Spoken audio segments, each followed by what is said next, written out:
Hey folks, welcome to Casting with Kirk. I'm Kirk, so glad you're joining me today. So today I'd like to talk to you about a great area and spots to catch bass, and that is fishing rock.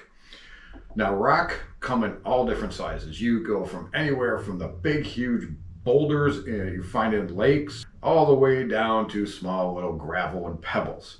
Now on most waterways you're going to find all different areas of different types of rock. You've got, say, bridges, and you've got a roadway that goes over in a part of a bay of a lake or a river, and all along that you're going to find rock that is used to support what they have built there and also to help with erosion. You've also then got the long roadways where it's nothing but a big long wall of stone.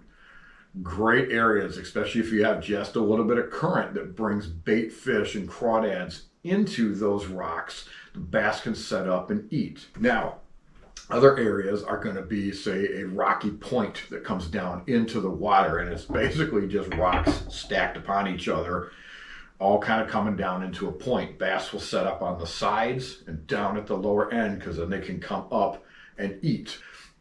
Now, stone and rock and all that in the springtime warm up pretty much quicker than any other spots you'll find on the lakes. If you can find rock on the northern end, that's where the sun is hitting in the morning time and it's warming up that side of the lake or the river.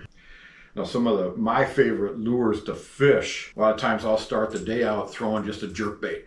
Get that down to whatever level of depth I need it to, just start jerking it across, maybe bounce it once or twice into the rock, get it out of there, and then keep moving along. Two other ones which are really great are the DT6 and the square bill. You get these around those rocks and you're bouncing them off the rocks. You're hitting that gravel. You're digging it through that stone. That really gets that reaction bite when it bounces through all that. Of course, one I always am throwing is some type of jig, whether it's a pitching jig or the football jig. I'm throwing that down into those rocks, giving it hopping motions, dragging it across the lower levels of those stones. Represents that crawdad. If you've got a little bit calmer water along those edges, your 5-inch stick bait. I love throwing this wacky rigged right into those rocks, giving it a couple of pops, get it out of there, throw it into another spot, let it just slowly sink to the bottom. Now, a key area to look for when you've got all these rocks and stones, especially those rock walls, is that bottom level. A lot of times bass will sit all along that bottom flat level, and you've got the stones going up. They sit down there and they either wait for something to come down and come across, or they can go up into the rocks and feast.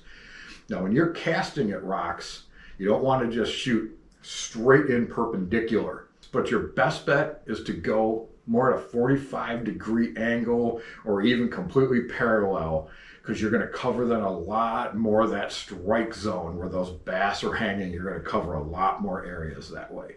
All right, well, I thank you folks for joining me today. Grab a couple of these simple lures. Well, you folks get out and have yourself a great day.